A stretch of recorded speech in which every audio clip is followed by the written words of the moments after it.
买房的时候，很多人第一次拿到验屋报告，发现动不动就是几十页，全是专业术语，真的很头疼。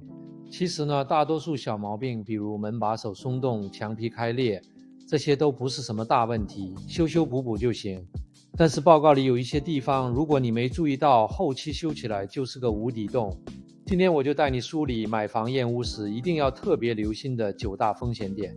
第一，屋顶。裂缝、老化、渗水这些都不能忽视，因为一旦需要更换，可能就是上万美元的支出。第二，地基，如果房子出现沉降、倾斜或者地基开裂，修复费用常常高到让人怀疑人生，甚至比买房还痛苦。第三，电路系统，很多老房子的电线布置混乱或者撕拉乱接，不仅容易跳闸，更可能留下严重的安全隐患。第四，管道与排水，管道堵塞漏水，如果不及时处理，很容易造成地下霉菌、墙体发霉，问题会越拖越大。第五，暖通空调系统，也就是 HVAC， 它就像房子的心脏，负责供暖和制冷。一旦坏掉，不仅生活不方便，换一套还要花大钱。第六，窗户和门，别小看这些部位，老化、变形、密封不好，会导致冷气外漏、暖气流失，长期下来电费都能翻倍。第七，地下室和爬行空间，